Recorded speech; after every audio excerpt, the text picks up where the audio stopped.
ছিল ছোট্ট একটা গ্রাম, নাম চুপচাপুর। এই গ্রামের সব মানুষই খুব শান্ত, আর গ্রামটার একটা অদ্ভুত নিয়ম ছিল।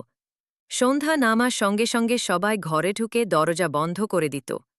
একদিন গ্রামের একটি সাহসী ছেলে রাহুল ঠিক করল, আজ সে সন্ধ্যার পর বাইরে থাকবে।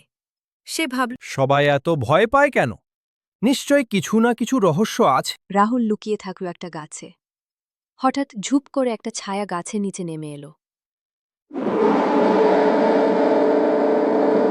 সে দেখল ছায়াটা মানুষ না, দেখতে অনেকটা বিড়ালের মতো, কিন্তু আকারে বিশাল আর চোখগুলো লাল টকটকে।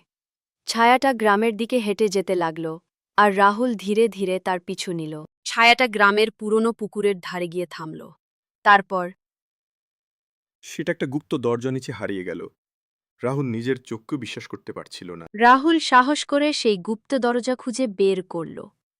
নিচে নামতেই দেখল একটা গোপন ঘর। সেখানে কাঁচের খাঁচায় বন্দি এক বৃদ্ধ বিজ্ঞানী। বিজ্ঞানী বললেন, আমি এই গ্রামের সুরক্ষা রক্ষা করি। ওই ছায়াটা হলো এক দুষ্ট যন্ত্রমানব, যাকে আমি অনেক আগে তৈরি করেছিলাম। এখন ও আমার কথা শোনে না।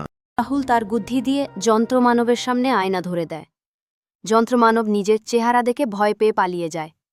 বিজ্ঞানী মুক্ত হন এবং গ্রামবাসীদের সব ঘটনা জানান।